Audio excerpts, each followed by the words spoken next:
a real passion in the crew for Star Wars, but also for this story, and you felt it from them every day, all day. He's a more broken character than we've ever seen him before. We see at the end of Revenge of the Sith that everything that he's known and worked for and worked towards is destroyed. His Jedi order that he loves and believes in is torn apart. All his friends are either killed or gone into hiding. So he's very, very much alone and lost. And also he's carrying this amazing guilt because he feels that he lost his brother to the dark side and that he should have been able to see that that was going to happen and stop that from happening. So he's not only grieving, he's also feeling responsible for losing his brother. So it's a much darker, more broken place than we've ever seen the character before, either with me or Alec in this.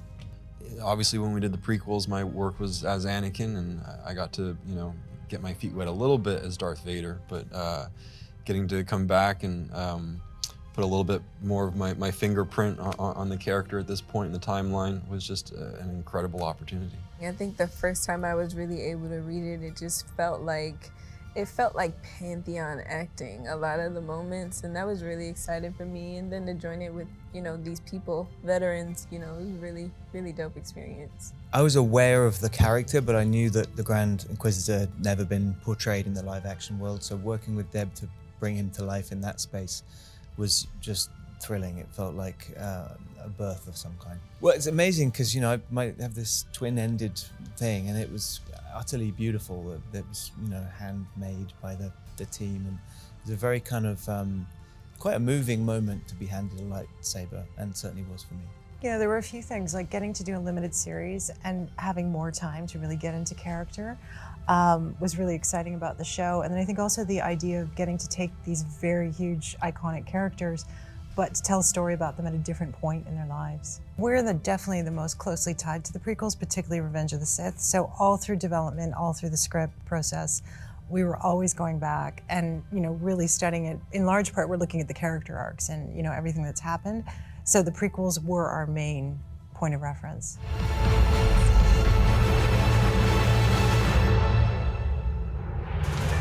Leave us alone. When the time comes, he must be trained.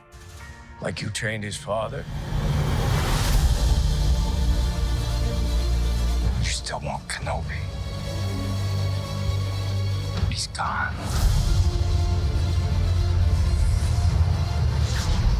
Maybe you've been looking in the wrong places.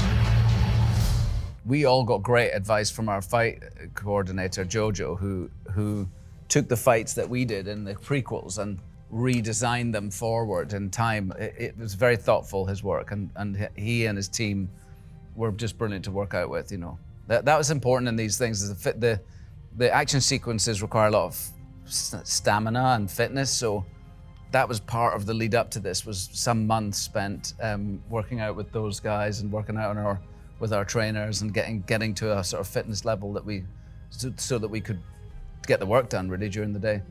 It was just really nice because I think particularly with Jedi schools, I didn't know what I would be doing every day. I mean, I knew I would be sweating and doing all the things, but we ran across walls. I was hanging in wires. It was just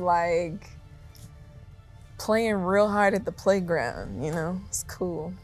I guess I can say now, elements of parkour and really just getting down and dirty. Jojo says train hard, fight easy, If you run 40 feet one time, you gotta turn around and get that 40 feet from different angles and different lenses. And so after about the 10th time, you're really grateful you've built up that stamina.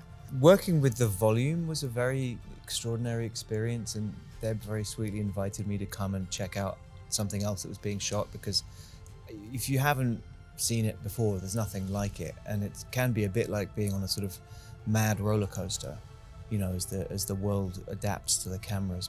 And it's just extraordinary the level of detail. You can see people in the deep background miles away who normally would be extras or whatever, and they've all been designed with inner lives and stories, and it's all going on all around you all the time. I want every lowlife and bounty hunter to squeeze him.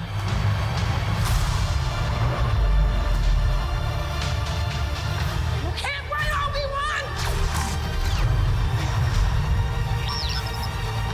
You can't escape him!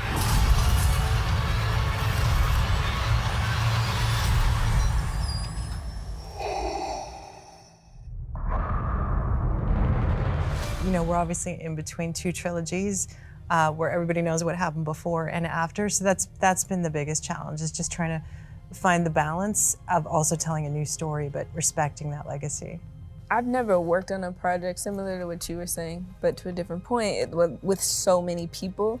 Like, it literally takes hundreds of people to make this happen, like on a day-to-day, and then in post-production, in pre-production. Like, it literally is like, it's a rallying of people who this wouldn't be possible without. I think being in Mos Eisley, like being in the bar and seeing the place where we've all can hear the music start to play, and you see that scene.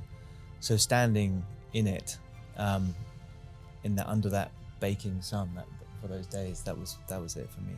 I thought it was just great. I didn't have any difficulties. It was just brilliant working with Deborah. It was so good working with the new technology. The casting was great. The crew were great. We had a real passion in the crew for Star Wars, but also for this story, and you felt it from them every day, all day. You know, obviously it's a different group of people. We have a different storyteller. For me, the whole experience was relatively challenge-free, and that's to Deborah's credit. She just understands this world so well, and these characters, and just kind of made it really easy for all of us.